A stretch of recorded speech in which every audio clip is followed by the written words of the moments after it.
So were you We were spending- taking a cab. Wherever we had to go, we were taking a cab? Yeah. Yeah, we were eating in the restaurants. We were buying new stuff. Everybody was buying the second-hand this and that and that. We bought the new bed, new mattress, new everything. So if you look back like that, Being stupid. I wasn't used to use second-hand stuff. you guys are not allowed to be like rappers or rapping about things. Or am I saying something that is not correct? You're kind of correct in a way that many people have this belief, like majority of people have this belief that music in Islam is prohibited. My personal opinion, or what I have studied so far in my life, is that it's not haram as long as anything has like good and bad aspects. I have a girl. I had my first child was a girl. You become more respectful towards girls and women. That also changes you. That humbles you quite more. You have to learn to be patient. So you become more patient when you're dealing with a crying baby, when they wake up in the night. So you have to be ready for responsibility. It makes you more responsible in a way. And it also softens you up a bit. So overall, it's a good experience. And it's a part of life.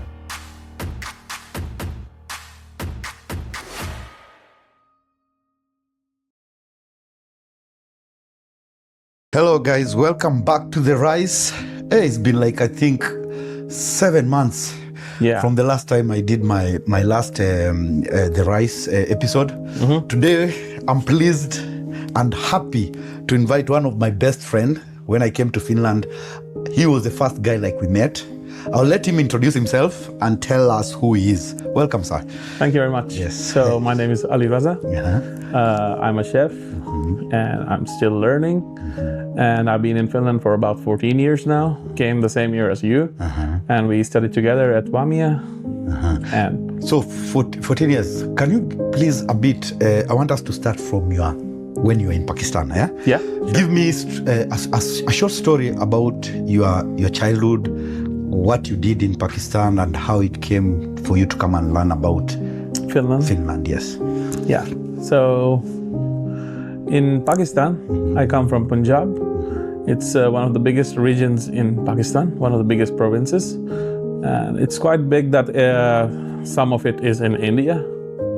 Because we used to be same country before, about 78 years ago. And now 70% of that place is in Pakistan.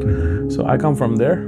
And my parents were living in south of Pakistan before because of their parents' work. And then they moved back to Punjab. And then they started a family there. And then they had us. We are 3 brothers and sister. And I'm the oldest one. Firstborn you? Yeah. Wow. And the other 3 of them, they are in Canada now. And at that time, of course, we wanted a good future. That's why we moved back to Punjab, because it's a big province. There is good schools, good opportunities and stuff like that. So they moved from south back to Punjab, from where they were originally from. And from there, I studied in Lahore in the university. What were you studying? I was studying actually physiotherapy before I came here. Physiotherapy. So I wasn't planning on being a professional chef. Yeah. I loved to cook, even back then. I didn't want to be like a professional chef or a cook. So that time I joined physiotherapy because I was thinking like it's kind of easier compared to being a doctor, because my parents really wanted me to be a doctor, like every other Asian parents, Yes. You know, so similar to that. So I decided, okay, I don't want to be like a medical doctor, but maybe I can be a physiotherapist just to keep them happy. And besides, I didn't like mathematics and physics, so I was like, okay, that's a good escape for me. But I studied that. I did the bachelor's there.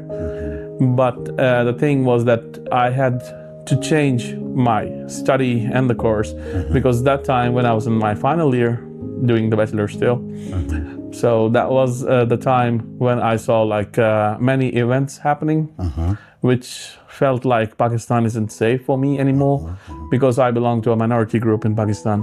So can you explain a bit of that? Like what does that mean? Like you are a bit like the way you're saying, minority as in how? As in how, because there is like two main sects of Muslims, like Shia and Sunni. So I belong to the one Ahmadiyya, that is a different one. And that time I thought like, I didn't tell anyone in Lahore because we were discriminated against. And then there was like, there's two mosques, Ahmadiyya mosques in back there.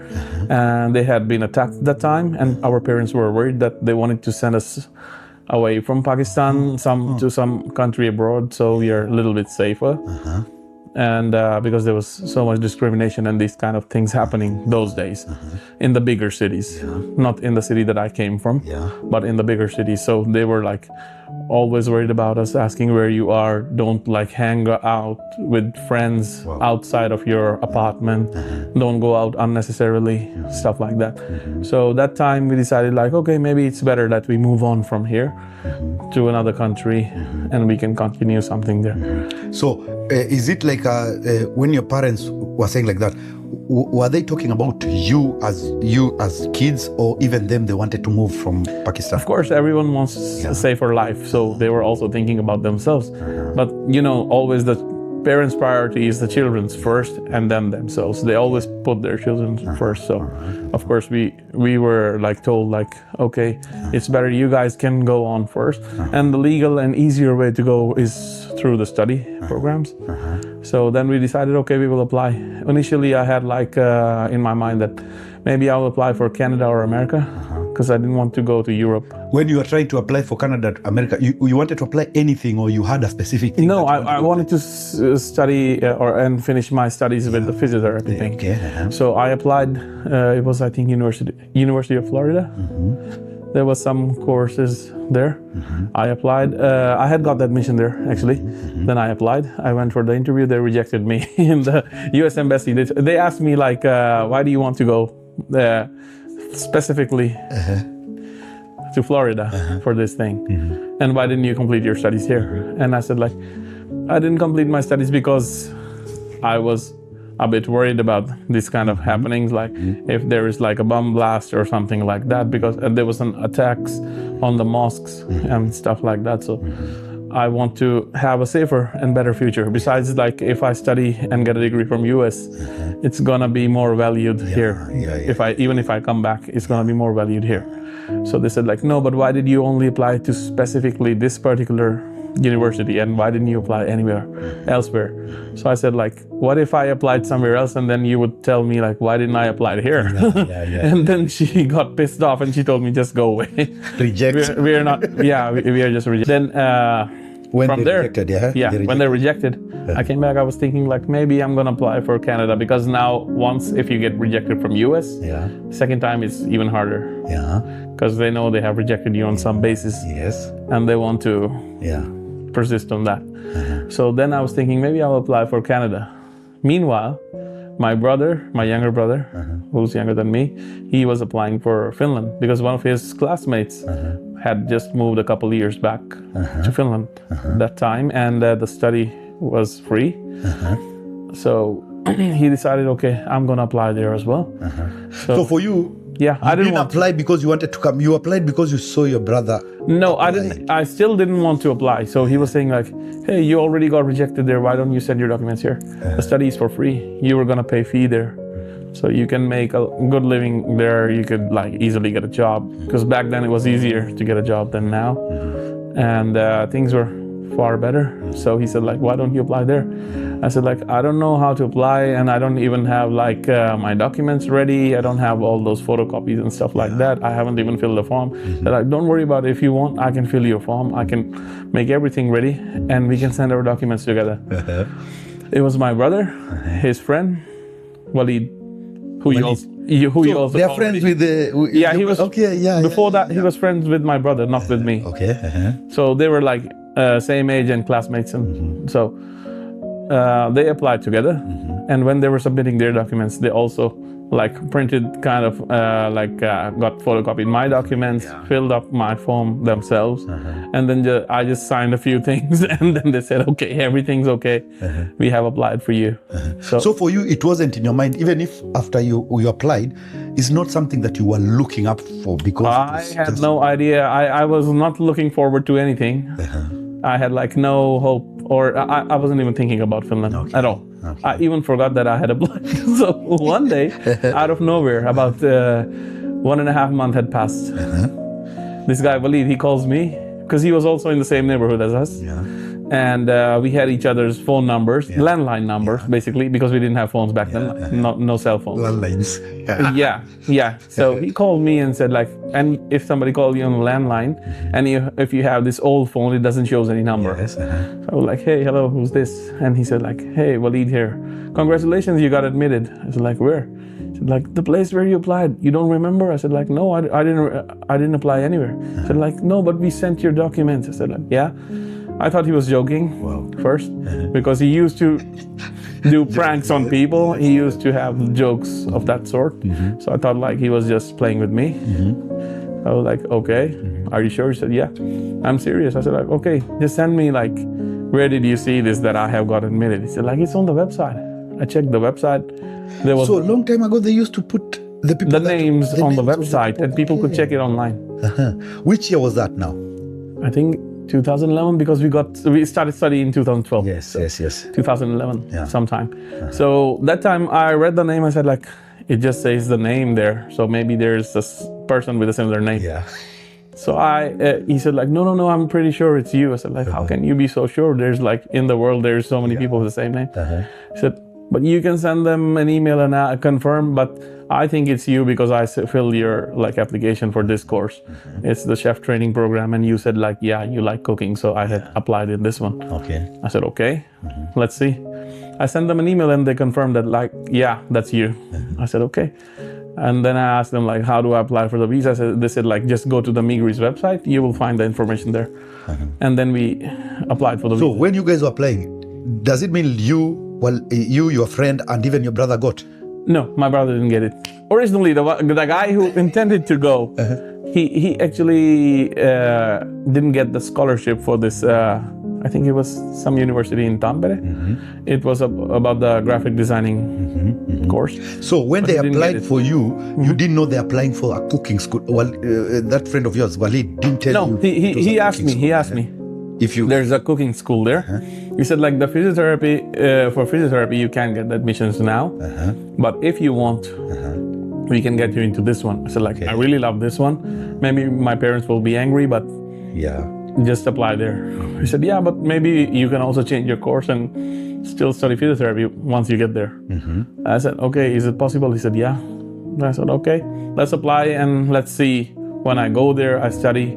If I like it, I will continue. So that's originally what happened. When I came here, I started studying and I liked that thing. And then I continued with it. Yeah. So the result after you got that call from your friend and said like you've gotten the school, what went through yourself? Like, were you happy? It was a bit funny feeling because originally my brother applied and he didn't get anything, and he was looking at me funnily and I was looking at him and I was like, how the hell did I get selected? Because he was way better academically than me. And actually the same week we were talking about this and I was laughing at him. He got selected in this Atlanta University of Arts and Design in US on the full scholarship. So he went there to study. The same week, basically, he got accepted there, and then he got the visa. Wow. As well. So was it hard for you now? Now you've gotten the school. Now you're doing the permit. Yeah. Take us through like how the permit thing went. Is it hard in Pakistan to do all this? Do you have an embassy? We don't have an embassy, so it was really hard. Back then it was even harder because we didn't even know where to go. There was no information on the internet. We had to call people. We had to call the embassy of Finland. We had to call Finland immigration to ask them like, where do we go? And they said like, you can go to a country near you who has the Finland's embassy there. We had an embassy, but it was closed. There was a strike going on because of some security issues. So they had shut down the embassy temporarily at that time. So we said, okay. Then, of course, we couldn't go to India because India doesn't have good relations with Pakistan and getting a visa is really hard. Then we said, okay, maybe I can email the Finnish embassy in Nepal. It's a small country, easy to get a visa. You get the stamp on arrival and you don't have to pay anything in the first if you're Pakistani. So, and you get like for 3 months, you can get like that visa. At least that time it was like that. So I applied through there. I sent them an email. They gave me like, okay, you can have this appointment for this week. And then I checked, like there wasn't no requirements for the visa. Then we got the tickets. We went there, booked the hotel, got there, me and Walid, and this other guy, Saeed, we met there when we went there. There's where you met the other, okay. Yeah, okay. One of our classmates. Yes, Yeah, so we met Saeed there, and we became friends over there in Nepal. And then we found out that he was also from the same hometown as us. And then we stayed there in the same hotel. Said moved in with us to the hotel. We stayed there for a week. We really had like a good time. And then we decided to extend the trip because we made friends with some local friends. And they were really nice. And they said like, guys, if you stay, we can do some fun. We can go sightseeing and stuff. So we stayed more. We enjoyed. We became like really good friends, along with each other and also with Saeed, who we met there, and also with those local guys. They are still friends, by the way. So by then, when you guys met and you start, tell me, what did you know about Finland? I just knew about Nokia, that Nokia is in Finland, this phone brand. Did you try to research, like, like, okay, I got this. I started looking, or I did some research, and it was showing me like one of the poorest countries in the world and like all the negative stuff. So I was kind of this person that people felt like you don't like to go out for parties and this and that, so Finland will be okay for you. So I kind of liked it that way, that okay, yeah, I don't like going out so much. I don't like loud places. I like the nature and stuff like that. So I was happy that, okay, this place suits me, at least. So the day came. Now did you guys book the same flight? How did you guys come? Yeah. You decided. So it's also a really interesting, fun story. I think you've heard it a little bit from Walid as well. So what happened was that we booked the flight together because we were like in the same neighborhood. We decided like, okay, because Lahore airport is in another city from us. So we were thinking it's a 2 hours drive. We were thinking, okay, we could go just from here together. We book a flight together, then it will be easier getting through immigration and everything. And I had only traveled to Nepal like as an international travel thing. So that was like my second international travel. So we went together. And then we cleared the immigration from there. That was easy. But first they asked us like, where's your visa? We said, this is the resident permit. They said like, no, we don't recognize this thing. You need a visa. I said like, but this is the visa. And this guy, he got like a little bit attitude, angry. Yeah. So he said like, no, don't try to tell me. I said like, he said like, I'm the officer. It's my daily routine work. Don't try to teach me my job. I know this is not the visa. I said, yeah, but don't be so stupid. If you are here on this post as an immigration officer, you should know at least that this is a residence permit, and this is what they're issuing now. They don't stamp the visas anymore. You shouldn't be this dumb to not knowing that. And they never. So when I said that, the first time, yeah, he got even more pissed. He said, okay, you guys have to go for a checkup again. He wasted our time for a while, of course. Then he let us through after that. And Walid was a kind of pissed at me, like, why did you say that to? You could have just been like, yeah. So after that, we went into the plane. We were happy, and I think we went to Austria, Vienna. Vienna airport. We landed there. There was like a transit. I think it was 2 hours time, something. And because in Pakistan, when we were boarding from there, it was plus 48 degrees in Lahore. Plus 48. Yeah. You guys breathe? Huh? That's too hot. That's normal in Pakistan in the summer, in that area, in that region. So plus 48 degrees, we were sweating. It was really bad. We were wearing shorts and t-shirts and light sneakers. So when we knew that the next flight is to the Europe. And that time we knew that to the Finland, like our destination spot. So that time we knew like, okay, it's better that we have like now change our clothes, get freshen up a little bit. That time I changed the clothes, he came back. And then this guy on the immigration desk. He said like, this is your gate number, but before that you have to go through the immigration because that's the first entry point to the Europe. So they checked our this resident permit. Yes, yeah. And that time, I don't remember what happened, if I put it back after checking or he didn't give it back to me. I don't know what happened. I still don't remember. It's been so many years. But I lost the permit somehow. What? I don't know what happened because after I changed the clothes, that was the time when they asked the permit. So they had seen it once. But after that, when they asked it again, I didn't have it. So I don't know if they didn't give it back. I felt like they didn't give it back to me. I said like, can you check? He said like, no, we don't have nothing. You have to give it to us. And then I said like, but I showed it to someone. They said, yeah, we have checked it one time, but we need to see it again. And then I looked, I didn't find it. I had the pictures of the permit, but not the real permit. And they said like, we don't believe you and blah, blah, blah. They took us both away from the line. So you and our lead? Yeah, we were off-boarded from the plane. Like, we're not even boarded. What? Yeah.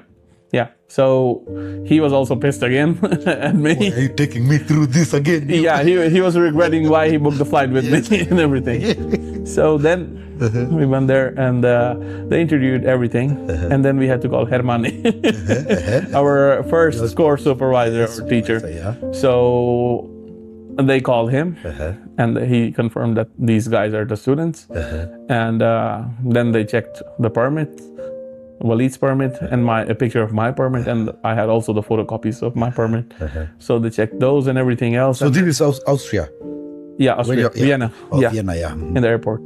And then they said like, you have to file a complaint, police complaint, that you have lost your permit, and then we will make you a travel. Your flights. Did you guys have the transfer? Was it like short or it was a long? No, it was just 1.5 hours, I think. And all those things. The flight went away. It didn't take us. So then I had to book my flight and Walid's flight on my own, with my own money. Yeah.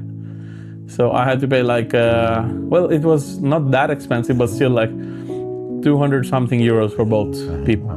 So we got from Vienna to here. And the night we slept there because there was no flights going the same day. And they're not giving you guys, you have to pay for where you're sleeping or they Yeah, they said like you can go outside the hotel now because you have been immigrated now and you have a flight permission pass. So you can even go outside from the airport. You can go anywhere. You can even take a train or something, or you want to book a hotel, you can do that. We said like, no, we don't have any place to go. We will stay the night in the airport. We stayed there and I was worried about the stuff that we had because they also offloaded our bags. We had a lot of stuff. Of course, we were going for the first time, so we carried almost everything we were thinking we will need there. But Walid was sleeping comfortably. I was just worried about them. I didn't sleep well. I stayed most of the night up. The next day we had a flight. First we had like a breakfast. We had something light from the airport, and then we went on the flight. Was there anyone waiting for you guys, or you guys were coming to Finland without knowing? There was someone waiting for us. We didn't have any data. We couldn't tell them. They were so much worried. Our parents were worried. They were thinking like, where did these guys go? Because we were lost for like 24 hours. Because they didn't know. We didn't have any contact with anyone. And then the next day when we reached Helsinki, we got this coins with a payphone. We called someone and tell them, hey, we are here. And they said like, you were supposed to be here yesterday. What the hell happened? We told them like what happened. And then they said, okay. And then they called our parents. And then they told them like, your kids are safe. They're here now. So we got So you're in Helsinki. You guys are in Helsinki. Yeah. Those guys came and picked you from there. What did you guys stay in Helsinki, or you guys? Yeah, we stayed there for about a week, I think, like 4 or 5 days. So Saeed's bigger, like elder brother, he picked us up with another guy who has been here for like now almost 20 years or more. So they picked us. Saeed's brother, he knew that we were his brother's friends. So he took us with him. He was single back then. And he had a big apartment. He had a big family apartment. There were 2 guys in there, but they still had 1 room for us. So we stayed in that room, and they gave us their bus pass if we have to go outside. One of them gave us the pass. So we just stayed there, and we were actually looking for an apartment because we didn't have any apartment. Okay, so you guys came early before the school started. You came like, okay, We came 2 weeks earlier before the school started. So then we were looking like online, applying for the applications, and then somebody told us like, you have to be here, you have to come here and like apply from here. I said like, but we don't have a place to stay. Then we had met a guy, Pakistani guy in Nepal. He was a bit older than us, and he was in the master's program. And we found out that he is now in Vasa. And he said like, you guys can come and stay over my apartment. So we said like, okay. After 5 days in Helsinki, we came to Vasa on the train. Okay, sorry. Yeah? Tell me, how was the site? Like, now you're coming, it's Finland, and it was August or it was August. July? August. Tell me the environment. I think it was end of July. July, yeah. Yeah. So when we came, like on the airport, immediately we started like shivering when we got out because it was really cold, and we had come from a place where the temperature was plus 48. When we came here, it was like plus 9 and raining, wet and cold. And then we had to like take out our jackets from the luggage, put them on. And then everything seemed like so different. The weather, the people, the buildings, the trees, everything was so different. Wow. And everybody was looking at us like, why are these guys wearing jackets in July? But we were not used to the cold. Because in Pakistan, a typical winter has the same temperatures what it was back then, like plus 10 degrees. Something like that. How old were you that time? 21. 21. Yeah. So your parents didn't feel bad like just to send you guys 21. 21 for us, like from Africa, we feel like we are young. That is young. Yeah, that is young still. We have some kind of similar thing. So that is quite young. They felt bad, but of course they felt like at least our kids are going to be safer back there. So that's why they decided to get us out of the country. So now we can fast forward a bit. Now in school. Yeah. Did you go to school the first day? How was it like? Yeah, it was me, Walid, Jomet, and David. Yeah. So you are 4 guys. 4 people. Jomet was really quiet. He wasn't talking to anyone. And David started talking to me and Walid. And he said like, hello guys, where are you from? And then we introduced ourselves. Jomet didn't say anything. He also said hello to Jomet. Jomet just said hello back and didn't reply to anything more. And we were also looking at Jomet like, where is he from? Because he looked like a little bit like Pakistani or Indian or like South Asian. So we were thinking like, where's this guy from? And then me and David and Walid, we went to take some coffee. Because teacher said like, we will wait for more people, but you guys can go to the cafe and get some coffee or something. How did you see the school? Sorry? Like, how did you see the school? Like It looked really nice and way better than what we were used to. Excited? Were you excited? We were excited, yeah. But we were thinking like, where's the rest of the people? Because we were only like 3 or 4 people there. So, and then Iona and Bledy, they came quite late. That same day. They also registered themselves. And then next day, more people came. And then they took the pictures for the ID cards. Yeah. So, when you guys started school, did you guys think about, how did you guys think about surviving? Because you're not working, or you guys had money enough that can make you guys stay for? Nah, I had money. I had like about 6,000 euros. Yeah. And then my parents had told me, here's all you got, and don't ever ask again for money. That's it. We already spent quite much on you. Lucky. 6,000. But you know what? Because I came from a family where we didn't have to worry about money so much. Okay. But the problem was, because of that kind of upbringing, I spent that money like this. Are you serious? 3 months, I had like last 100 and something left in my pocket. I was like, what? 3 months only. 3 months? Yeah. I spent quite much money. So, we were taking a cab. Wherever we had to go, we were taking a cab? Yeah. We were eating in the restaurants. We were buying new stuff. Everybody was buying the second-hand this and that and that. We bought the new bed, new mattress, new everything. So if you look back like that, being stupid. I wasn't used to use secondhand stuff. I was the guy who was giving secondhand stuff to people. I wasn't the guy who was used to that kind of living. And so for you, in your mind, you didn't think about work immediately? No, I didn't think about it at all. I was thinking like it's going to be easier because back home, I was teaching some kids English. So I was thinking maybe I will do something similar here, but that didn't happen. And then I didn't have any work. And then I asked my parents for more money, and they said like, we already told you.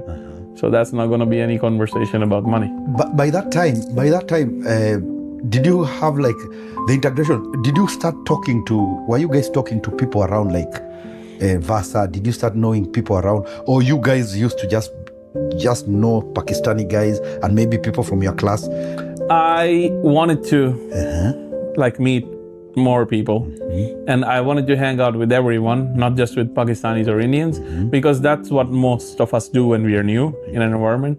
We kind of tend to hang around with our own kind of people, but that is not a good thing for newcomers, because I think you should make friends with everyone. You will get more exposure, you will get more friends, you will get more diversity. That can also help you land a job or anything. For example, my first job, it was this distributing Minoxia papers. I got it through Daniel Opoku. You can explain what is Minoxia, because people who are watching. Yeah, so it's like this advertisement papers from different shops or local brands. Yes. They print them every week, twice every week, on Wednesdays and Saturdays. Then students or those kids who don't have anything, they get this job, so they can deliver those papers to the houses, and they get a little bit of pocket money. Yeah. It's not too much. I think back then when I was doing it was over 500 something, and I used to get like 200 euros or 180, depends on how many papers you distribute. So it was that thing. So I got it through Daniel because he was working there. He referred me there. And then we referred more people. So for you to start working there, does it mean like the money that you said you had now got finished? Almost. I was with my last 100 euros. I was like, fuck you. Yeah, and I wasn't used to like walking so much. I wasn't used to like cycling at all. I had to buy a bicycle with my money. And then I started distributing this paper. And then I lost a lot of weight. Did you enjoy doing it at first? Because at least you got a job. Did you feel like, at least I have a job? Yeah, of course. Yeah. That was the thing, that at least I have something, because my parents said like straight no when I said like I need more money. They said like, nope, we are not going to give you anything. You have to do it on your own now. What was the worst experience then during your school year, if you can remember? Well, not during the school year, but before that, before when we were applying for an apartment here in Vasa, it was really hard. We didn't get this WAS apartment because we were quite late when we applied for it, because we were not sure if we were going to get the visa or not. So we didn't want to pay for the fee. And that time it was really hard because we were staying with this guy, and then his third roommate, the room where we were living, he came and he said like, I don't want these guys in the room with me. Damn. And we were sleeping in the common area for the apartment, and we didn't have any mattresses or anything. So we were sleeping like those newspapers on the floor with our bags that had the clothes in as the pillows. So you guys used to go and eat in the restaurant because you didn't have a place even for you guys to cook. Yeah. So we stayed like that for like 3 weeks until we got like Piki Pruki apartment. It was a family apartment, and it was in One Havasa, like away from the city center. So that was the only option we had. And then all three of us, like Saeed was also coming, so we three decided, okay, we can get one family apartment and we can divide the rent. Yeah. So we got in there. So that time when we didn't have an apartment and we were sharing with someone else, that was the worst part. That is the worst part. Yeah. Not the job, not anything else, but that one. Yeah. Then after how long did you guys get your own, like from the city, what is it called, the city houses? Did you guys manage to get like student houses, a student apartment? We got it like was it the same year, like the same I think in September or October we got offer for that, and I think in October we moved there. and Jomet helped us move. That by that time he became friends with us. And actually, funny story happened on the first day of school. Yeah. Me and Jomet, we had same bags, and we exchanged the bags by mistake. And it happened because he said like, I could drop you guys home if you want, and I have my car. We were like, okay, how does he have a car? Because we just came, all of us at the same time. He said like he has been here for a few years already. So we said, okay, he can drop us. We were happy that we don't have to walk all the way to Olympia. So he dropped us there. And on the way when I was picking the bag, it was the same looking bags and the same amount of weight. So I just took one. When I went home, I checked the bag. I opened it, I saw like Indian passport. I was like, what the hell? And I didn't have Jomet's number. Funny thing, because it was just the first day. I called that money and said, hey, you have this guy's number? He said, yeah, I have, but I don't share anyone's personal number. But I need it because my bag got exchanged with this guy and he was dropping us and I have his passport. So it's really important. And then Jomet had also called him. Okay. After that, he exchanged our numbers. He gave my number to him and his to mine. And then Jomet came to our place. And then we said like, hey, well, since you're here, we can make you a tea. We sat together. Then we became like good friends, like friends. Because before that, Jomet was distant from us. Maybe he thought we were Pakistani, so we are not like his people or not so close to him. But then we got like really good friends. And then came you guys, like you, Opoku, and of course David was always friend, like from the first day. So yeah. So while in school, you went into rap. You started singing. Give me a short story why you decided. Why were you doing rap? Did you used to do it while you were back home in Pakistan? How did it come about? Because for me, where now my picture comes between me and you. We became so close after we started talking about rap things, videos, and music videos and stuff like that. So how did it start for you? Yeah, so while I was in Pakistan, I always loved music as a kid and even growing up. So I got, when I was in the 10th grade, around that time, I started listening to hip hop music more. Because one of my cousins, he's half Pakistani, half German. He was visiting us back then. And he said like, you guys only listen to Pakistani music, Indian music. Why don't you listen to this? This is cool and this and that and that. So I listened to it. I kind of started liking it. And then I started like, because I was using internet, I started making my own beats. I downloaded this FL Studio. I started making beats, just very simple ones. And then I was like, okay, maybe I can give this beat to someone who can record his song on that. But when I was giving them those beats, they were not like doing it the way I wanted them to do it. So it got me like, sometimes I was like getting frustrated. Why can't they rap like this and that and that? And then I was telling like, hey, wait, I have written this thing for you. Can you rap it like this? And then he said like, why don't you rap yourself if you can write it for me? Like writing, then. Yeah, he said like, why don't you do it yourself? Why are you writing it for me? You can do it better. So like, okay, well, I want to be a music producer, but maybe I can try. I tried. I wasn't that confident when I was recording earlier, and it was in Pakistan, and nobody was like, my parents were supporting this hobby because they were like, no, you have to be serious now. You have to focus on your career, your studies, and stuff like that. So they said like, no, we won't buy you studio equipment. We won't let you go to the studio to record and this. So I was still making music, but I wasn't recording myself. But I was into it. But when I got here, I started making my own money. Because you had more time again, and then I had my time to myself after the school. I started making my own money. I decided, okay, I'm gonna make a home studio. So slowly, I started buying equipment. I started doing the research, which microphone is good for the home studio, which monitors, and all the things which I needed, like basic things. Then I started recording. Then I knew that I had to do the mixing and mastering thing. I wasn't so good at it, and I didn't want to learn it so much. Then I found people on the Facebook who I would just send the music recorded with my vocals, and they would like mix and master and edit everything and send me the final track. So then it continued from there. And then when I was doing that, I told you guys about it. Like, guys, I have my first song. I remind you the first time that. Yeah. So the first time I saw you, is you found us outside.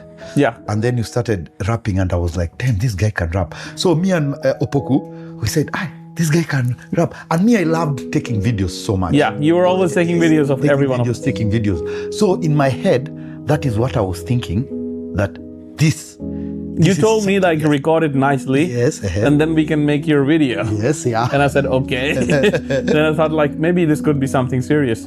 So then I saved up some money, and for this professional mixing and mastering, and then I recorded with my microphone, with my new microphone, and then I sent this guy the track and sent him like all the beat and everything, and paid for the mastering. That was this Keep Grinding track. Right. Guys, I'm gonna put it here down. Yeah. We're gonna see the yeah.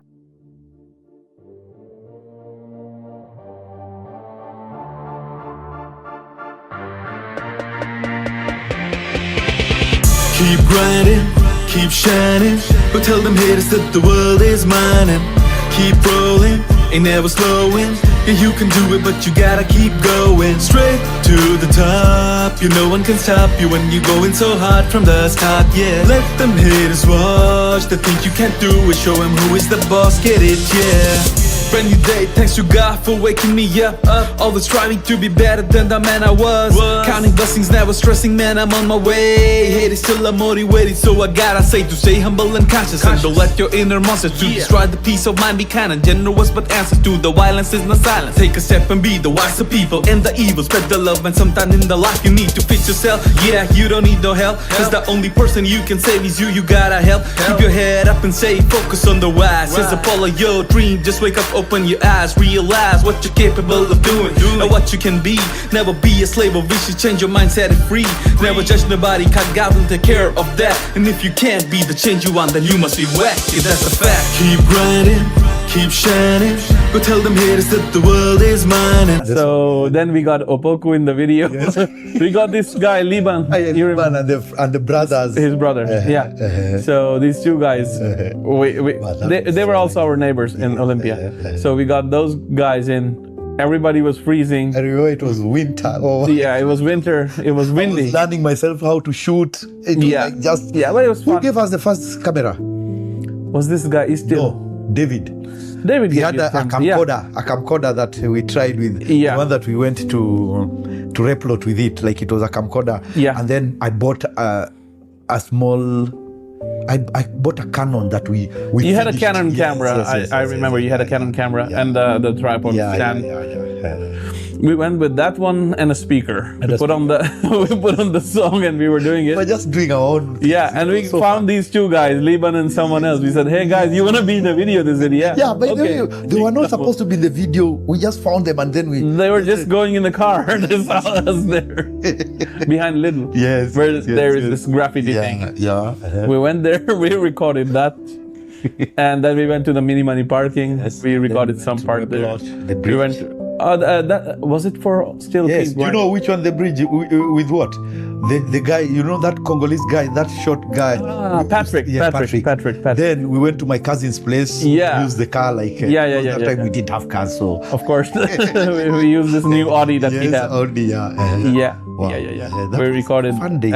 It was really nice video. I mean, for the first video that we did, it was quite nice. And the mixing and mastering of the song, it was nice as well. So it gave me a really good response. So you didn't feel, were you scared? Because you know now you are going to put on the internet, and I don't know if it's a stereotyping or something, but I had like Muslims or Islam or something. You guys are not allowed to be like rappers or rapping about things. Or am I saying something that is not correct? You're kind of correct in a way. That many people have this belief, like majority of people have this belief, that music in Islam is prohibited. My personal opinion, or what I have studied so far in my life, is that it's not haram, as long as anything has like good and bad aspects. So if you're not like cursing anyone, you're not promoting drugs and this and that and that. Yeah, so if you don't have that kind of lyrics, then it shouldn't be provoking bad things to others. So if it's not doing that, then it shouldn't be. So it wasn't that. I wasn't scared to put it out. I was just scared like how people will react to it, or will I get enough views, or will enough people hear it, or people will like it or not. Why you didn't do it in Finnish? First of all, let me ask you so that we can change a bit. For you and the language in Finland, because you're coming to Finland and you're getting a very totally new language. How did you take the language? How is it? Explain to me like how you saw the language here in Finland. Did you do Swedish or did you do Finnish? No, I didn't. Actually, the problem was in the school when we went there. Our teacher in the Finnish, she was really good, like in teaching. Her methods were like that you wanted to learn Finnish from her. Her teaching method was so interesting that it will develop that interest that I want to learn from her, and I want to be better at this, so I don't disappoint my teacher. So that's why early on when we started with the Finnish, I decided this is nice and I want to learn it. And since we are going to live in Finland for a while, it's better that I know this language. But with the Swedish, the problem was that I didn't connect well with that language, or maybe also with that teacher. So then I didn't pay much attention to Swedish. And Finnish started to seem much easier compared to Swedish. It's not an easy language on its own, but still it tended to be a bit easier for me, because most people, they think the Swedish is easier because it's similar. The vocabulary or grammar is similar to the English. So people have it other way, but I had it opposite. I thought Finnish was easier. And then I started learning more of it on my own in my free time. So it wasn't easy, but one thing I thought that worked for me was that I learned new words every day. I had given myself a target, I have to learn at least 5 new words every day. I wrote them, I wrote the meaning, and then I started using those words in the conversation. Because if you don't use a word that you have learned, you forget it after a while. So I was doing that. And then also in my workplace, when I got my first job, everybody was speaking only Finnish. So I had to adapt. Otherwise, I wouldn't get the job, or I wouldn't be in that job anymore. So I had no choice but to learn it. Yeah. So is that so if you are trying to tell somebody who is new, and it's their first year, or maybe it's the first day and everything, how can you tell someone to learn the Finnish language? Because now you know better. Is there anything you could have done different because now you know about the languages and everything? I think don't be shy when you're talking to people. And like I said, use it more. I was using it only in the school. I wasn't even using it at the work because I was thinking people are going to laugh at me. Even if people laugh at you, don't worry about it. You're still learning. Because they're the ones who are stupid, because they should understand that this is not your language. You're new to it, and you're gonna make mistakes when you're new. So automatically you should take it that way. Start learning, start talking. When you're learning at the same time, you should be talking. And take it this way, that if you're gonna stay here, connecting with Finnish people, basically, it's going to help you a lot, and you cannot connect if you don't know their language. You can still connect with a few people, but your chances are quite low. So it gives you more exposure. It makes things easier for people. Many places have older people who tend not to speak English, even if they know it. So it's easier if you speak Finnish to adjust in that kind of environment. Easy getting a job, easy connecting with people. So overall, according to you, I would say don't be shy. Okay. Just speak. So according to you, the way you're saying to know Finnish and everything, according to you, how do you see the Finnish community and everything? Because when we see on internet or other people saying that there's racism in Finland, there's this and this. So I want you to talk for yourself. Have you ever felt for you to come in this society, it was so hard for you to mingle, or did you ever get any bad? Have you ever gotten any experience that you feel that one they did because me, I'm not from this place? Yeah. I felt that. That one has. Yeah. I felt that. But of course, there is good and bad people everywhere. But generally speaking, if we don't specify one or two incidents, I would say people are quite honest. That's the best thing I like about Finnish people. They don't lie. They are being honest every time. All right. And that's the quality I like about them. People are more truthful in their dealings with other people. And it's like easy to trust a Finnish person. They're more reliable in that way. But then also, some people are like quite stubborn. They don't want to change their ways. And of course, good and bad people are everywhere. I have had an incident like when me and few friends were in the city center, in Vasa city center. Somebody told us like, hey, go back home to your country. What are you guys doing here? So the guy, I said like, yeah, I'm going next week. I have my flight. And I actually was going, I was visiting back Pakistan. So I said like, yeah, I'm going. I have my flight next week. And he was just clueless looking at me like, what? Yeah, but we didn't take it like negative. We just laughing, ha ha ha ha ha. And so for you, even if something had happened to you, because you're not putting your mind so much on that. No, I didn't. Yeah, I just wanted to piss him more. So I started laughing. You know, if somebody's getting angry at you, you start laughing, you piss them off more. So I was actually intentionally trying to laugh and be more cheerful in front of him. This guy, so this guy feels more like, yeah. So for you, did you feel saw it hard after you finished school? Did you know the whole Finnish? How did you get work? Yeah. We didn't talk about that. So while I was in the school in the second year, you guys already started having like this cleaning jobs or other gigs or kitchen helping. You remember that time you guys had Kantarelli's hotel and stuff like that. Yeah, so that time I was thinking like, why don't I find any work here? And I just have this like delivering this advertisement papers and stuff like that. So that time David helped us to get the job with this snow plowing through Jed. So we got into the snow plowing job. That was better, but that was only seasonal. But then we were still looking for the job. And I was always thinking like, why am I so unlucky, or what's wrong with me? And I wasn't religious back then. One time I called my mom and I said like, I haven't been able to find like a good stable job. I just have seasonal work, and then I have just this to pay off my bills with this advertisement papers and stuff. And she said like, don't worry, just trust in the God and just pray, and things are going to be better. And maybe this is for your own good. God is keeping you away from the work. And I was like, what good do you see in this? I'm barely affording to live. And really, so I was like, she doesn't know anything about this, and she don't know my situation, and she's just positive and just talking about God all the time and yapping about things and stuff. So I was thinking it that way. But then actually I said like, okay, I don't have, what are my odds? So I just have this option. Okay, I can pray to God. I can ask like for a better future, and let's see how the things unfold. And let's see what good God has in this thing for me.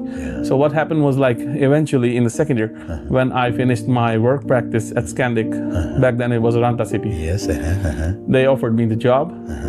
While in school? While in the school in the second year. So I was one of the first guys who had the kitchen job in the school. So after my school, I was always going for the shift in Scandic. And I was working there. So did they check your Finnish? Did they check, or you were just... No, you were a hard worker, like the things... I was hard worker. And when I was doing my work practice there, it was the Christmas time. I had learned the name of ingredients in Finnish, and I was running the buffet. So I had learned like salmon is lohi. This is that, peruna is potato, and stuff like that. So I would just go and check and said, lohi, and they give me lohi. And then I go to the buffet and put it. Were you getting paid that time? No, I was just doing it for free, like the work practice internship. So I would just say the name of the ingredient that was gonna go out. They will give me, and I will change it, and I will keep the buffet clean and nice. And they were like, hey, this guy speaks Finnish. I didn't speak much Finnish. I just knew a few names. But I made an impression to them, like I know good Finnish. Even if I didn't understand anything, they were telling me things. They were like, kyllä, kiitos, yes, ni, noni, yes. So I was just showing them that I understand that and speak. But I wasn't so good at it. But slowly I learned at workplace with my work friends, and I got better at it.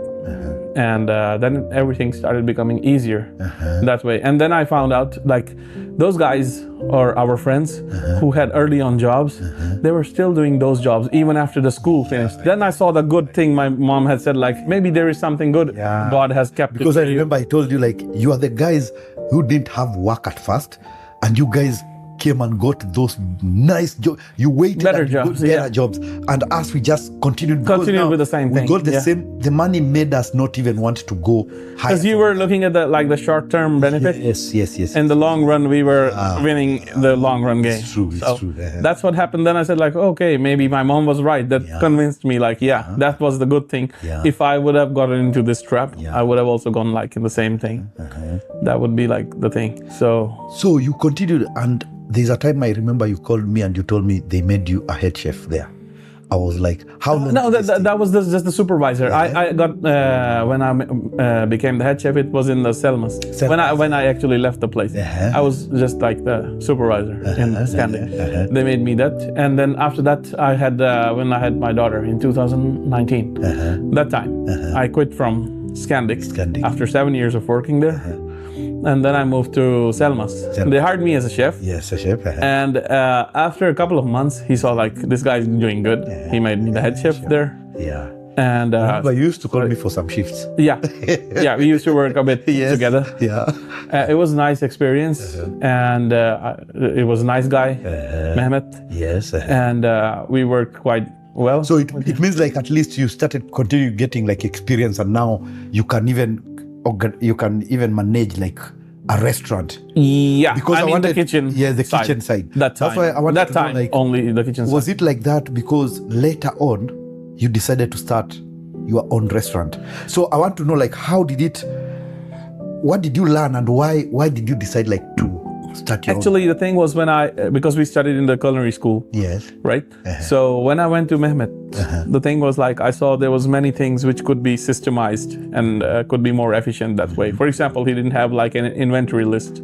So when he was going for shopping, he would just look around, maybe I can buy this and that and that. Of course, he knew in his mind everything. I'm not saying like he was guessing things. He knew everything, but it was in his mind. But that system did only work for him, not for anyone else. For example, if he had to send one of his workers he would have to think about many things and write them down.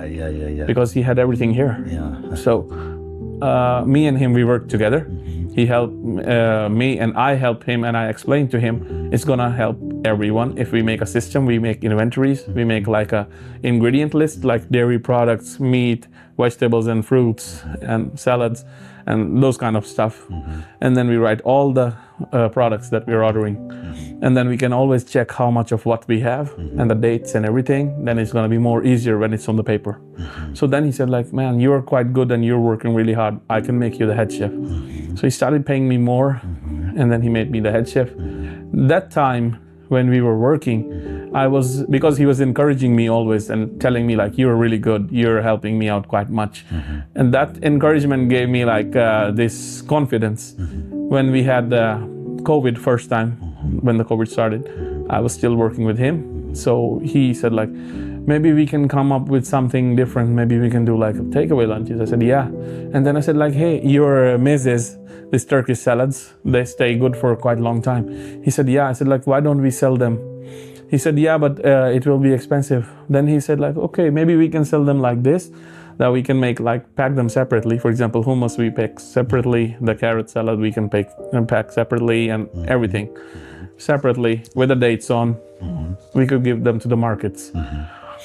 We went together with the samples and people accepted it. We had it in the K markets and then the Mini Money. Wow. And then we started selling those. So I learned from the guy that you don't have to give up, first thing. I learned that there's new ways of marketing. You just have to sell your product, doesn't matter how. You have to keep going, you have to keep doing something. You don't have to just leave and say like, okay, I'll leave it to the fate. This is it, this is the end. No, you have to push hard, even harder if the time gets tough. So I learned that from him. And at that time I had like more confidence. And then I realized like, yeah, if I can do this hard work for him and run this place together, so maybe I could also do it for myself, but I wasn't still ready. So that then from there, I had another job offer from Momento. That's an Italian themed restaurant. Yeah. It used to be in Vasa. It's not in Vasa anymore, but they have like, I think 10 or 11 other restaurants in Finland. The guy is the owner of Momento. He's from India, but really nice guy. So they hired me there. And they were their original plan was also like to make me the head chef there, because they had a head chef. He would have, remember Momento. yeah, so he was gonna train me Yes. and then leave the place. But when he trained me, I left the place because I didn't leave it that I didn't like it or anything. It was like really nice place. I liked the boss. I liked my co-workers, all the chefs, both of them, and then the waiters also. So the thing was only that time, because it was still COVID time, and we had that social distancing period where you couldn't sit and eat in the restaurant. So they decided to close for like 3 weeks. So when I was on this 3 weeks layoff, that time, I wrote a business plan with a friend of mine. So when the business plan was ready, he said like, let's go to the bank. I said like, no, but I was doing it out of the boredom. I was just bored, so I just made the plan. I'm not planning to open it now. I said, but why don't you open it now? Because you have been like running the places for other people. Why don't you start your own? And then I said like, okay, but who will give us the loan? He said like, let's go to the banks and ask. We don't have anything to lose. At least we can ask them. I said, okay. I remember the first time you came and asked me for money, like if I have some money. Remember there's a time we were paid some money with the soul thing. Yeah. And then you said like, you told me you are starting something if I want to become a partner. Yes, that was the time actually. Yes. Because I was thinking like, maybe I can get Alex into it, and because I could trust you, and I knew that you were in the same course, so I knew you knew things. You could help me in the restaurant as well. So I was thinking if this guy has some investment, then we could work together. So that time, the same time, we went to one of the banks together, because this guy was going more to every bank. I wasn't so eager. I was like chilled. I just went to one bank with him, and these guys said like, are you guys serious? It's COVID time, people are shutting their businesses down, and you want a loan. And I said, yeah. And he said, you want a loan for the restaurant? You cannot even dine in the restaurant, so how are you gonna do it? I said like, but we have like Volt, and we have Foodora, and we have other stuff, and our concept is quite unique. And then when we were talking to this information or reception guy, some guy with the glasses was, I think, taking water from somewhere, and he was in the same area as us. And he said like, by the way, what kind of restaurant are you planning to open? I said like, an Indian restaurant. He said, Indian restaurant? I like Indian food. I said, okay. And he said like, what kind of food, Indian food are you putting there? I said like, we are putting Indian street food that hasn't been done in Finland ever before. When he heard that, he said like, sounds interesting. Can you give me your business plan? We left the plan at him, and then we went. And then I was thinking like, yeah, it's not gonna work. The same way you thought about your school. Yeah, and the same way I thought about this, my mom telling me like, hey, things are for your better, and so I thought like, no, it's not gonna work, because back then I was like really negative thinking. So we went home. It was like about a week, and then I got a call from this guy. He was the bank manager actually. So he said like, hey guys, I have read your plan. It's really good. Can you come and talk with us? So next day we went to the guy, and then this friend of mine, Nabil, who was like with me in this thing, he said like, hey, my brother needed money, so I have given my share to him, and blah blah blah. I'm like, what, are you backing out? He said like, no, I'm not backing out, but maybe you can start with your own money, and then later on I can put my money in. And I wasn't sure about like if I should do that or not. And then the bank had already agreed on giving the loan to us. And then I was thinking like, what do I do?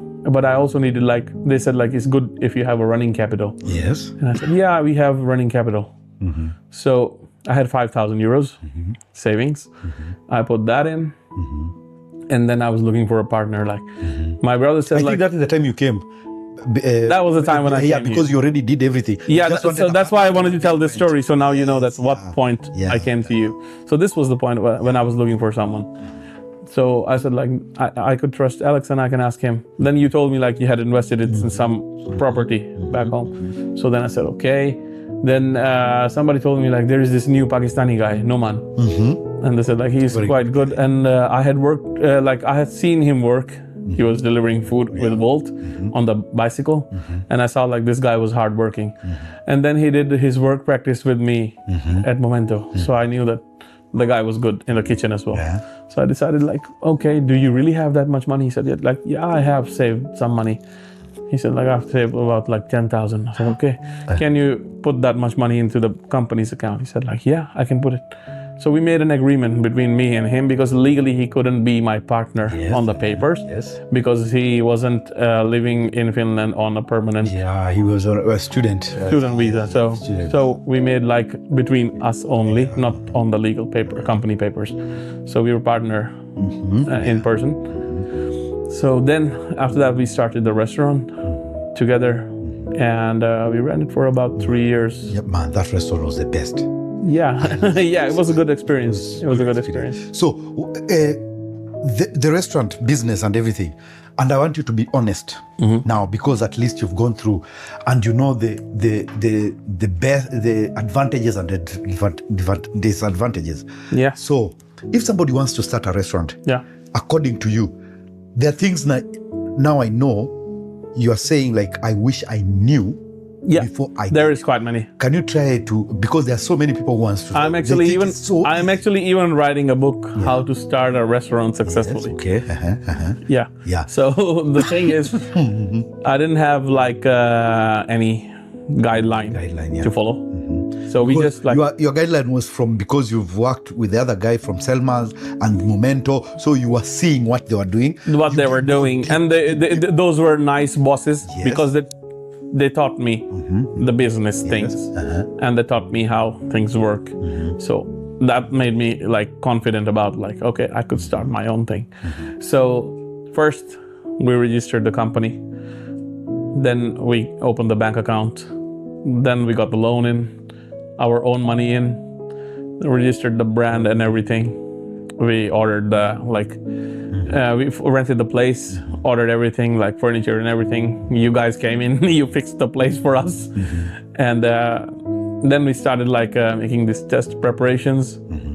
You guys were the first ones to taste our burgers and all kind of foods, and you were giving us feedbacks. Then we planned an opening date. You took the pictures and videos for this, what is it called? This press release that we made. Then the media came, like this Ilkka Pohjalainen and Vasabladet and others. And then they took pictures and interviews. And then we started running, like we immediately got busy the day we opened. It was like a long line. We never expected that much. Because we were advertising my brothers in Canada, because they are in this business that they're advertising for people, they're making websites, they're doing social media and stuff. So they were taking care of that. And it buzzed so much that we weren't even expecting that much people. And we sold out. We opened at like 10:30. We sold out at 3 o'clock. Done. We were supposed to open until 9 in the night. 3 o'clock. We were like, we are out of everything. We were out of burgers and beef, French fries, you name it, anything. We were out. And we had to tell them like, sorry, we are closed. We had to write it over on a board and put it outside and shut the doors so people won't get in. It was going crazy. The next, we stayed there like till midnight, prepared everything, cleaned the place, made things ready for the next day, and we prepared extra. But the next day, same thing happened. Around 4 o'clock. Because you know it was a new cuisine, like you guys are bringing like this. And we were the first one. Well, I actually think still there isn't any Indian restaurants which have like the real street food theme. So we were the only one back then. We had the Indian street food. So it was something new because people were only used to pizza, burger, and kebab back then. So they had something new. And it was COVID time, so people were not spending a lot of money. So they could still spend little money. That's why I made the plan accordingly. So it was adjusting to people's pockets and needs of that time. So people will still order something from outside, but they wouldn't order a pizza, a kebab, or a burger. They would order So something for all that time, it was going good. Yeah. Sales were going like, because when was the time that again we had to shut it down, like when the summer started. We had to shut down for like 2 weeks because we ourselves contracted. No, we got COVID. Me and Noman. Oh, you guys got COVID. We never told anyone. But we shut down because we were social distancing. Yes, We just said like due to family and blah blah blah. We're closing the restaurant for 2 weeks and we will be back.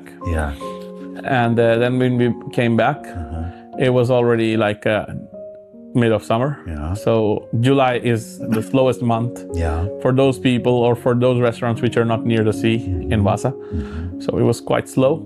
That was like a kind of harsh time for us. But then we already had like good savings. We could survive it easily, but we were not getting like new customers. That time we also learned that, okay, this place that we are in is seasonal. So seasonal means like it worked during the winter. Because you guys were located where like students. So it's near it's near 3 universities. So it's near Novia, near the VAMK, and near this University of Vaasa. So these 3 are quite close to us. And then there was people coming from this tax office, this Maistrati office, and then hostels there was for students. Hostels, and then there is like a student housing, this Tekla for VOS. So that's quite near as well. Then there's Ule TV office in there. So does it mean when you were the first time when you were checking the place, you didn't put that one in mind, because that one is something you came and no, we didn't think. You didn't think about it that way. I didn't think that these things are gonna close during the summer. I was that stupid. I didn't think it through. I thought like, okay, we have a really good advantage. We have like 3 major universities here, and then we have these offices and a lot of people coming all the time, and it's a good traffic in this area, so it's gonna stay the same. It didn't. And then summertime we had to plan like, okay, at that time also the same instinct came. Like what I had learned at Selmas, like, okay, now I have to focus on this, how to get it through, how we can sell our things still. So we started making picnic boxes because we realized many people were going to the beaches and on the way they were going to their summer cottages. And we said like, you can buy a deal for 2, for 4 or 6. And we were making it cheaper than the regular food. And it was only takeaway, so we could afford to make it cheaper. And then we could also control the portion size because it was a takeaway. So then we made that kind of deal for people, and then we still sold and we survived through the summer. And then the winter came and it got like busy again. It was good. So that's how we survived it. And then... And now you are now a father now. You are... That time you had your first kid. No, I already had my first kid. Your first kid, when I was in Momento. And when I was in Selmas actually. That time I had my first kid. And from there, now I had my second kid. When this restaurant started. After that, actually the second year, I had my second kid. And that time, when I had my second kid, it was kind of like too much things to deal with. And I didn't have enough time for my family. I didn't have time to do anything. I would stay like 10, 12 hours, even 14 hours at work. And when I would go home, I would be really tired. And it was like 6 days a week. And one day that I had off, I just wanted to rest and sleep. I said like, just leave me alone, guys. I don't want to go anywhere. I don't want to do anything. I would just go for grocery now you're shop. making me understand now the things that can make you feel, because now you have a family that you are building here. You have a restaurant that you are the one doing it 100% because you have. That was the I think my worst mistake. Because what I learned eventually is a successful business is that business model is that even if you walk out of the picture, things keep running. It has a system so solid that everything keeps running on its own.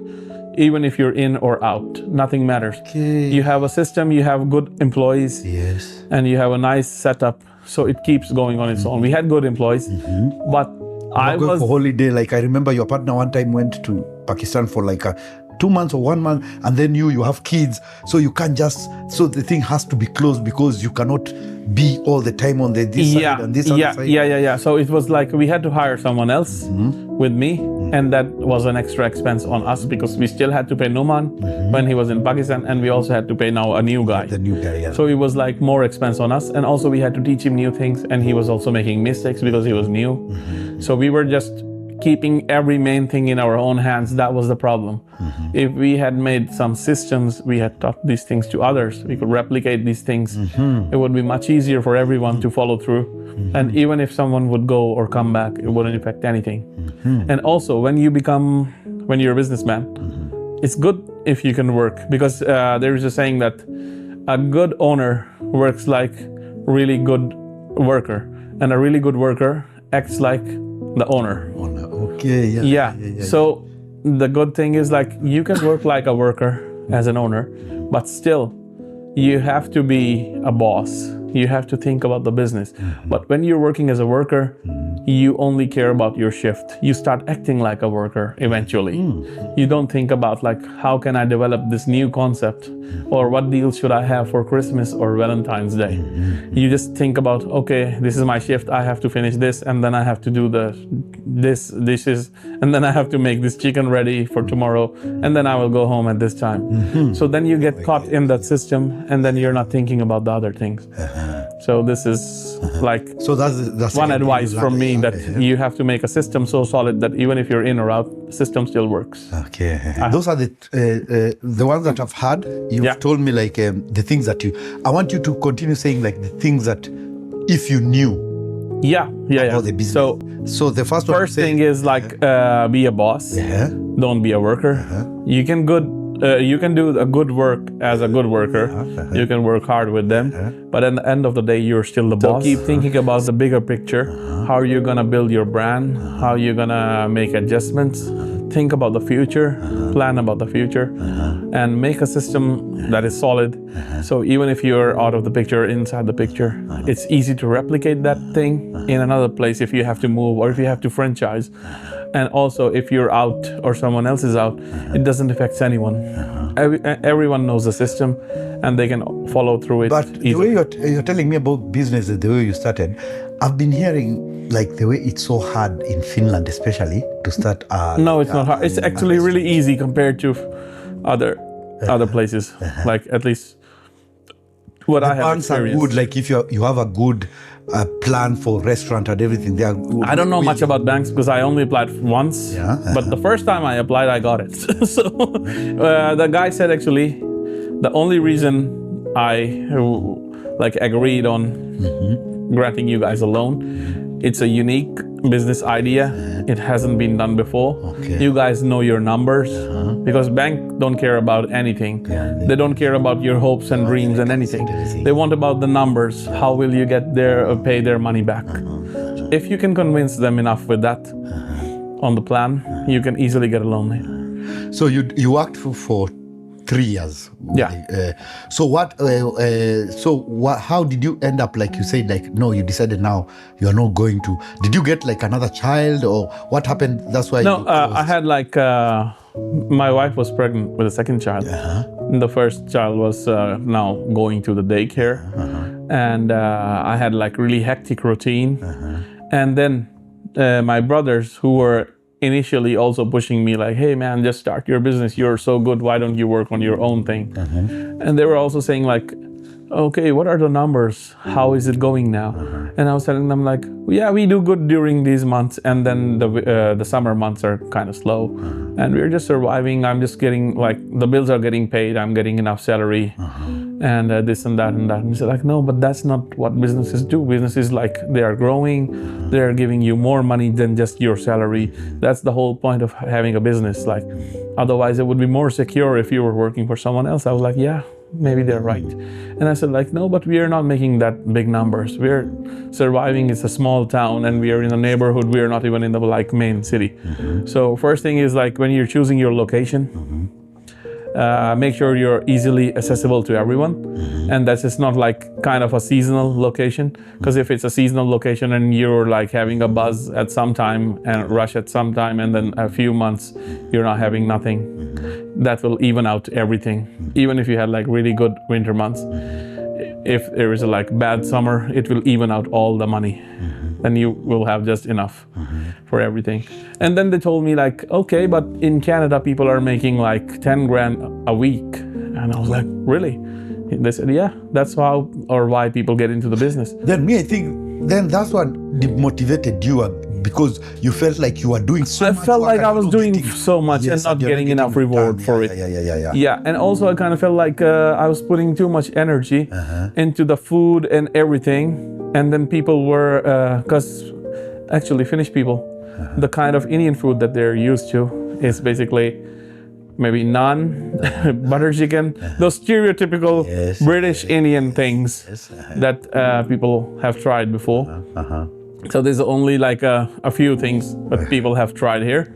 They don't know much about. So I was actually kind of educating people. For example, one instance, one person came to our restaurant. He was like, what is this flatbread? We had chapati that day. The guy said like, why don't you have, we had fried chapati, the crispy ones. Yes. And he said like, why don't you have naan? What is this? And I said like, hey, this is one of the Indian flatbreads. It's called chapati. And they said like, okay, I had never heard about this one. And we were like, yeah, but you have to try new things. Maybe you will like it. He loved it after that. But the thing is like, I was also teaching Finnish people, and many people were not trying. They were hesitant because I have noticed customers' habits that many Finnish customers, if they're used to one particular thing, they only want that. They won't want to try new thing if they're not sure of it, or if they haven't heard any good reviews about it. So because these things didn't exist before I opened this restaurant, so they were quite like hesitant to try new things. So I would say like first, like if you're starting a restaurant, know this thing that restaurant business is the highest, like the business that gets open the most, and also it's the business that shuts down the most. Yeah, so it's not a safe business. You have to work really, really, really hard. It should be your passion, then you can work with it. Then think through everything, think through the location, think through all the possibilities. And then you should have an action plan for everything, for bad days, good days, summers, winters. If there's some events coming, you have to be prepared for everything. So it's like an ongoing hustle that you have to continue. Otherwise, it's not easy to go through, even just to get by, specifically in a country like Finland and in a city like Vaasa. If you're in a smaller city, you will have to do a lot of effort just to keep the things going. Yeah. So I wanted to go a bit out of like the business part. You became a father. Yeah. Because you, the way I can see, you came to Finland as a young man. You came, you started school, everything, you got married. Yeah. Now you are a father. Can you tell me, can you explain like how has fatherhood changed you? The Ali that I knew. Yeah. What are that? Is it hard here in Finland to have like children like that? No, it's quite easy. It's way easier so than in I want you to just explain like maybe. How has it changed you? Like it has changed me like in a way like I would always put my kids first. They are my first priority in everything that we do. And the things before I used to, for example, I had a habit of like buying expensive clothes, expensive everything. And I used to wear like brands. branded things. Yeah, big brands and stuff like that. That changed slowly because I had to care for my kids first. So I had to adjust my expenses accordingly. That changed. And then I had to be more serious in my work. So it's true. It's true like when some other people get kids, if they were playing, all of a sudden everything switches. Everything switches. And also, for example, if you have a girl, I had my first child was a girl, you become more respectful towards girls and women. That also changes you. That humbles you quite more. You have to learn to be patient, so you become more patient when you're dealing with a crying baby, when they wake up in the night. So you have to be ready for responsibility. It makes you more responsible in a way. And it also softens you up a bit So overall, it's a good experience, and it's a part of life. So if you're lucky enough to have one, it's a blessing. And I think, like we were talking on the way to here, that every child is a blessing, and they bring their own blessings when they're entering to your world. So is there a particular time in your life, like when you got married, were you ever scared to have a family like children here in Finland, or that one did come in your mind? No, I didn't. I didn't think it through so much. Yeah. I didn't mind having children. I actually wanted to have children. I wanted to have them early.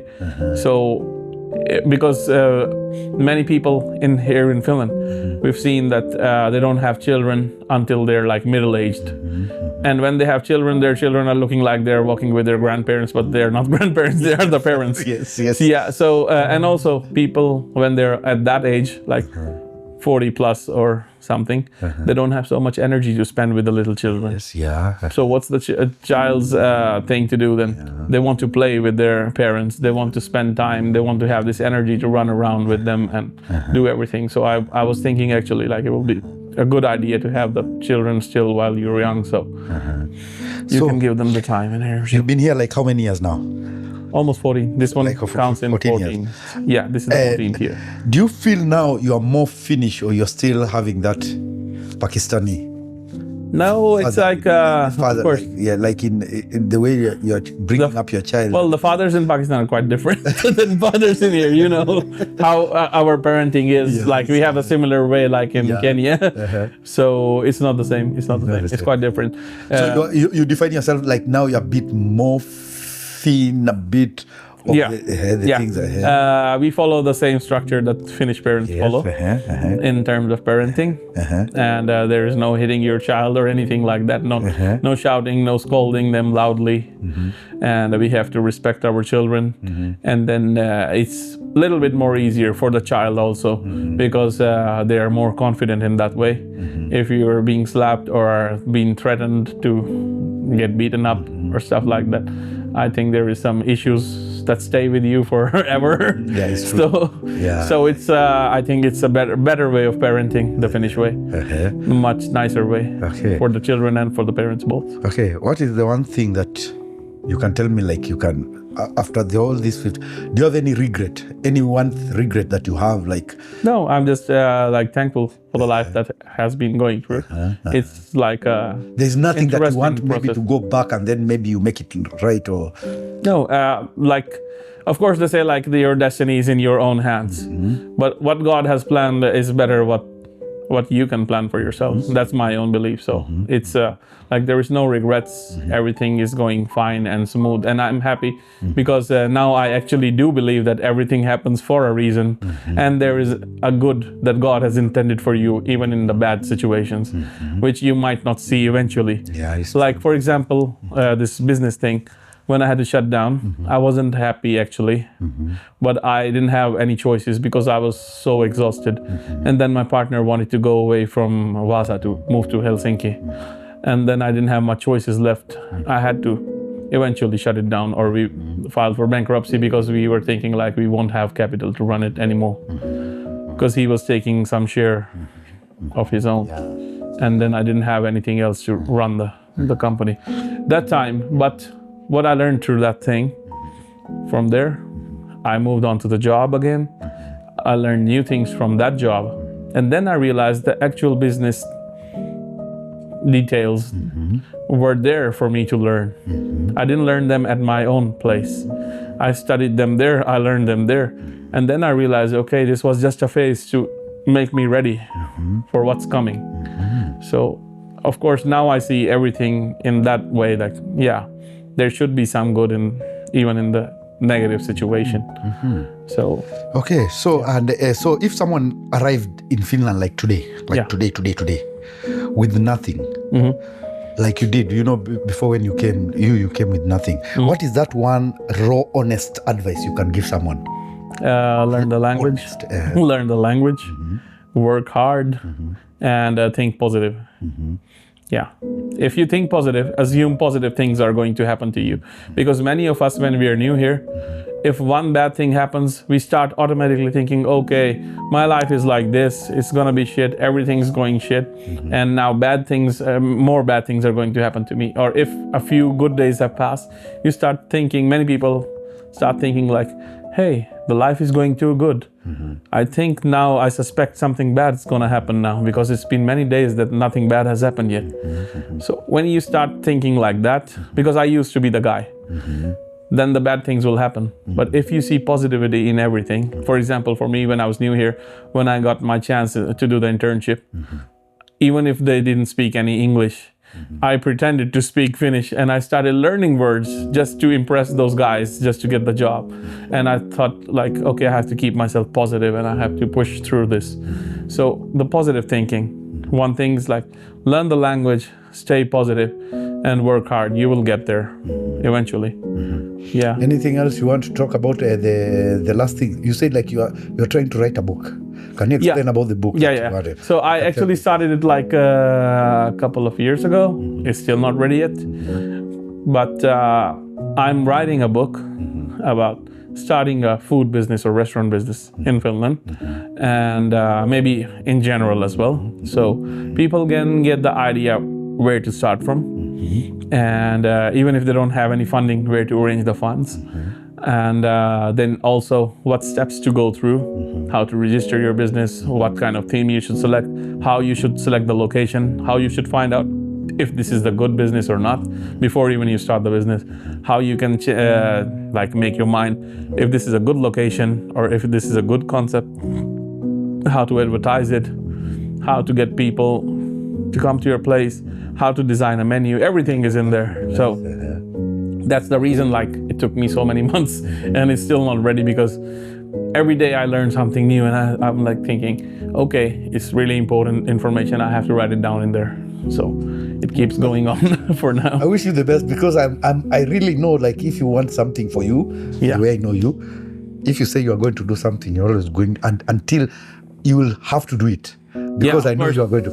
And one thing, why you don't do this, like one day you go back to our school and you talk to the teachers there. They can give you some part, because you are the best student. I remember even they gave you a present. Anne Cleary, our English teacher, before she died, she had once wrote me on the Facebook, like, hey Ali, if you're still looking for a job, you can go to the school and you can do this course in English, the teacher's course, and still you can get the job in there as a part-time teacher.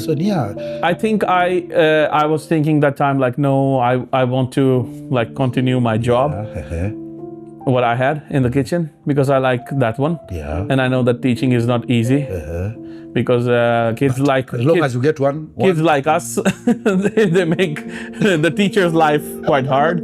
So I was thinking like maybe it's gonna be hard, but now I'm actually interested in this thing. But for now, I'm also doing this manager's course in Vamia. Maybe I didn't tell you that. No. Yeah, I have started this year in August. That's nice. Yeah, so I'm learning this. It's like a upper tier management course, so it makes you like to be a professional manager at top level. Wow. So then I will have this qualification. It's gonna help me in the future. Yes, I'm so happy, because I've been your friend for like 14 years. Yeah, same here, likewise. Yeah, and you're like one of those friends which I know even if I don't see you for many months, whenever we connect, we are like, we're really close, and we continue like we never left. And I wish you all the best in whatever you're doing, and I want you to give the last parting shot to the viewers here.